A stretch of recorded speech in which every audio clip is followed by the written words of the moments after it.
Tras cumplirse 16 meses del gobierno de Gustavo Petro, hemos considerado que es el momento de hacer un balance de uno de sus proyectos bandera, la paz total, que por demás concita el interés de todos los colombianos. Dada la magnitud del proyecto, vamos a ofrecer un análisis dividido en dos partes. En esta primera parte vamos a hacer un balance de cómo está el estado de cosas o los acercamientos de paz con el ELN, con el Estado Mayor Central y con la denominada Nueva Marquetalia. El gobierno de Gustavo Petro apuesta por una osada estrategia. Está convencido que abrir puentes de diálogo simultáneos con las principales organizaciones criminales del país allanará el camino para que todas estas se desarmen y sus integrantes se reincorporen a la sociedad colombiana. No todos los acercamientos de paz son de la misma naturaleza. Hay dos tipos de procesos. El primero, el que se adelanta con grupos al margen de la ley con estatus político, entre los que califica el ELN, el Estado Mayor Central y al que aspira la Segunda Marquetalia. ¿Qué significa estatus político? Significa que estas organizaciones, al menos en teoría, se alzaron en armas con fines eminentemente políticos, ideales que desde hace mucho tiempo abandonaron. Por otra parte, hay otro tipo de procesos que son los denominados de sometimiento a la justicia, es decir, lo que el gobierno llama estructuras organizadas criminales de alto impacto. Estas organizaciones no tienen fines políticos y con ellas se adelanta lo que se llama sometimiento a la justicia. ¿Qué organizaciones hacen parte de esta clase? Entre ellas sobresale el Clan del Golfo, las autodefensas conquistadoras de la Sierra Nevada, las distintas estructuras armadas de la ciudad de Medellín, las estructuras armadas de la ciudad de Buenaventura y estructuras armadas de Quibdó, capital de Chocó.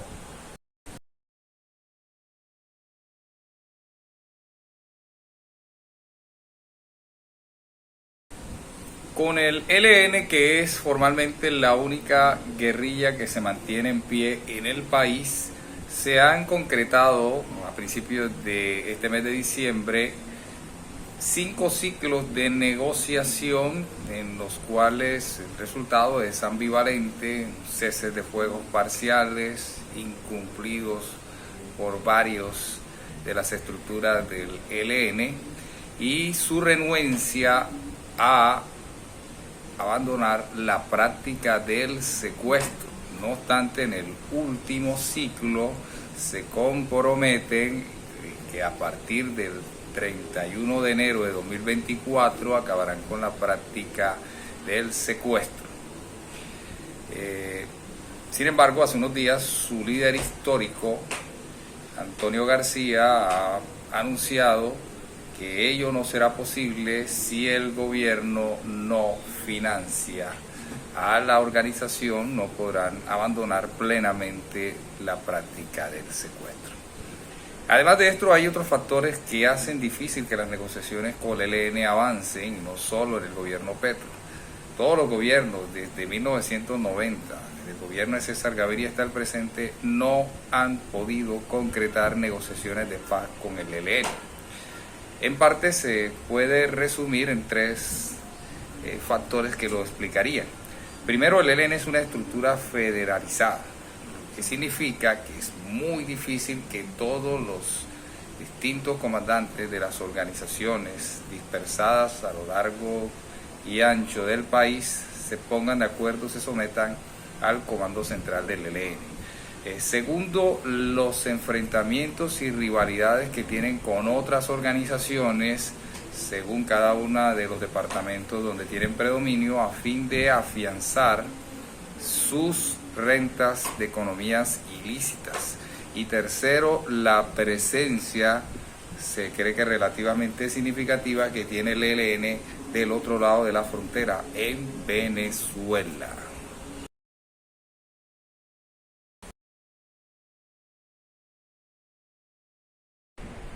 El Estado Mayor Central, desconocido para la mayoría de ciudadanos, es el mayor grupo de disidencias de las antiguas FARC.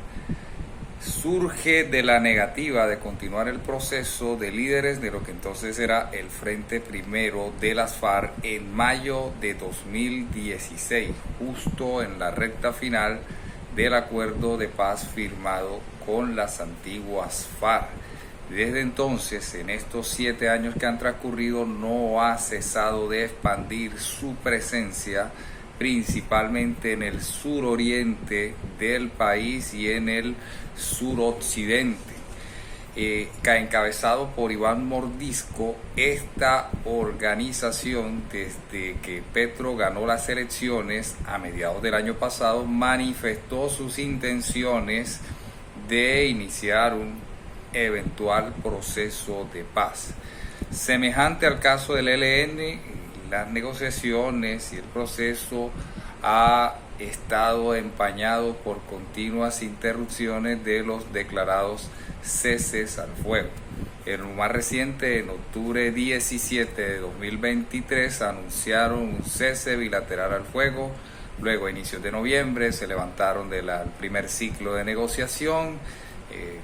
Finalmente, ahora a principios de diciembre de 2023, reanudaron las conversaciones con el gobierno en un segundo ciclo y sostuvieron que van a mantener el cese bilateral al fuego hasta mediados de enero de 2024.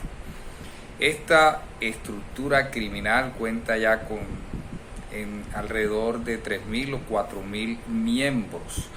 Y en marzo de 2023, el presidente tomó una controvertida decisión de otorgarles estatus político, decisión que ha sido criticada por múltiples sectores políticos, encabezados, entre otros, por el expresidente Juan Manuel Santos, que considera, como lo hacen muchos analistas a lo largo y ancho del país, que una organización que abandonó el proceso de paz de las FARC ha perdido su oportunidad de que se le otorgue la condición de estatus político. Desoyendo estas críticas, el gobierno decidió otorgarse. No obstante, hay todo un lío jurídico que no sabemos cómo se va a desenredar, dado que quien haya pertenecido a una estructura o grupo al margen de la ley y se haya desmovilizado, no se le puede otorgar estatus político. Lo cierto es que en el presente el Estado Mayor Central es una amalgama de reinsertados de las FARC, pero también de nuevos reclutas, porque no se han cesado de escuchar noticias en departamentos del sur del país en el que siguen practicando reclutamiento forzado de población campesina. En relación a la nueva Marquetalia, es importante precisar la diferencia que hay entre esta organización y el Estado Mayor Central. Mientras aquel es, técnicamente hablando, un grupo disidente, quiere decir una organización que abandonó una causa o un grupo, en este caso las FARC en 2016, por X razón. Este grupo, la segunda Marquetalia, sí se desmovilizó en el contexto del acuerdo de paz con la FARC en 2016. Sus líderes Iván Márquez y Jesús Santrich en agosto del 2019 decidieron retomar a las armas, según ellos, por incumplimiento del gobierno. Esto significa que no son un grupo disidente, sino un grupo desertor, por lo cual la posibilidad o la facultad del gobierno para otorgarles estatus políticos es mucho más compleja. No obstante, pareciera, por todas las señales que hay, que el gobierno, a través de su alto comisionado para la paz, ha intentado buscar la vía jurídica para otorgarles estatus políticos e iniciar una negociación política con esto.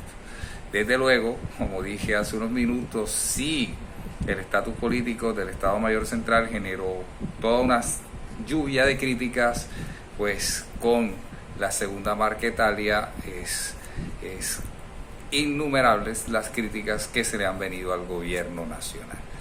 ¿En qué van los acercamientos con la segunda Marquetalia? Pues, como es de presumir, es con la organización que menos se avanzó, a tal punto que desde mediados de año no tenemos ningún avance, no hay ninguna comunicación oficial del gobierno, en razón que la segunda Marquetalia exige, para iniciar o sentarse en una mesa de negociación, que se les otorgue estatus políticos, y el gobierno de momento no les puede cumplir en esa materia.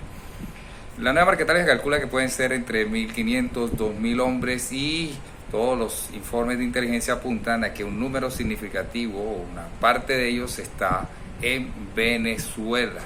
Sus otras estructuras acá permanecen en continua confrontación con las disidencias que encabeza Iván Mordisco y con algunos frentes del ELN y del Clan del Golfo.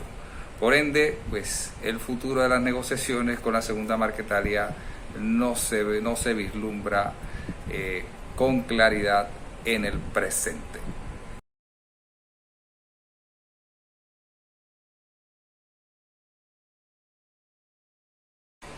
El balance que pueda hacerse de los acercamientos de paz con el Clan del Golfo y con los Pachencas o autodefensas conquistadoras de la Sierra Nevada es negativo, toda vez que estas organizaciones pretenden que se les otorgue estatus político como al Estado Mayor Central o al ELN. Y incluso los Pachencas han hablado de la posibilidad de crear un partido político en el futuro.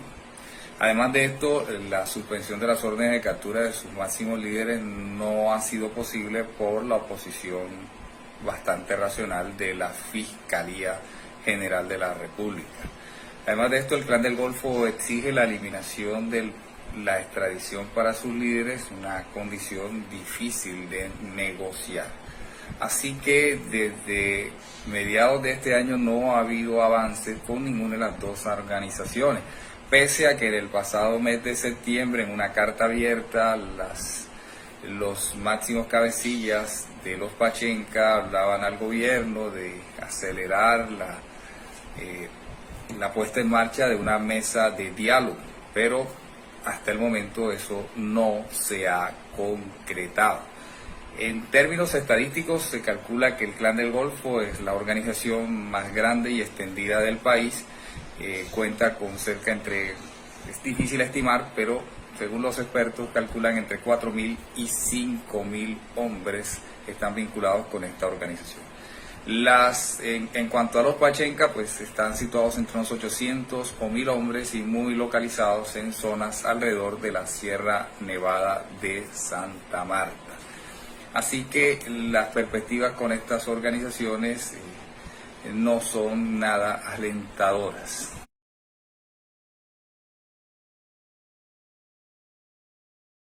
En cuanto a estructuras criminales de carácter eminentemente urbano, predominantes en las ciudades de Medellín, en el puerto de Buenaventura y en Quito, pues es mucho más complejo hacer un balance, por cuanto que los acercamientos se han mantenido en estos 16 meses del gobierno Petro, pero el balance es agridulce.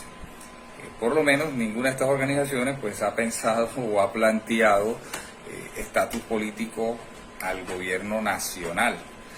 En el caso de los combos de Medellín, toda una estructura compleja que algunos estiman entre 100 y 300 microorganizaciones aliadas o enfrentadas entre ellas, el gobierno se ha reunido con 12 de las principales organizaciones. Varios de sus cabecillas están en la cárcel de Itagüí. Ellos, en las últimas noticias que se conoce, se comprometen a tratar de frenar el microtráfico en la ciudad de Medellín y toda su área metropolitana, a una pacificación parcial, por ejemplo, en el enfrentamiento abierto que hay entre dos de las bandas principales, conocidas como los Pachelis y la invisible banda de la oficina, que mantiene vigencia en esta zona del país. No obstante, como indicábamos en el primer informe, aquí hay un tropiezo enorme. Todos estos encuentros son exploratorios, sin posibilidad de que se puedan extender en el tiempo, porque no hay un marco jurídico, es decir, no hay una ley de sometimiento a la justicia. Por lo visto, en este segundo semestre de 2023 eso no ha avanzado en el Congreso de la República. Es de recordar que en el primer semestre el gobierno presentó el proyecto de ley de sometimiento a la justicia y fue hundido, es decir, no fue aprobado en su trámite legislativo.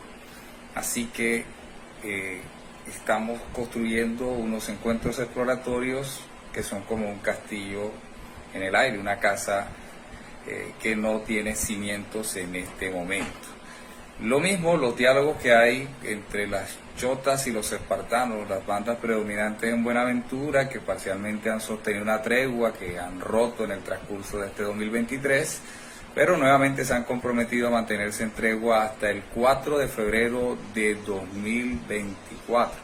Aquí hay un esfuerzo enorme de Monseñor Rubén Darío Jaramillo, que ha tratado de que se desarrolle de manera fecunda lo que el gobierno llama el primer laboratorio urbano de paz. Sin embargo, como en el caso de Medellín, sin piso jurídico a la vista, sin ley de sometimiento a la justicia, es difícil que esto se pueda sostener en el tiempo. Y en cuanto a las bandas predominantes en Quibdó, desde agosto el gobierno ha venido sosteniendo reuniones con los cabecillas de las tres principales organizaciones: los Locos Yan, los mexicanos y RPS Cartel del Norte. En estos 8 encuentros exploratorios que se han llevado a cabo, pues, se han fijado algunas perspectivas de avances, pero sin compromisos reales por parte del gobierno, porque como en los casos anteriores, sin la seguridad jurídica, sin poder ofrecer qué garantías o qué tipo de castigo recibirían los líderes de estas organizaciones, es difícil pensar que se pueda gestar una exitosa desmovilización en el corto o mediano plazo.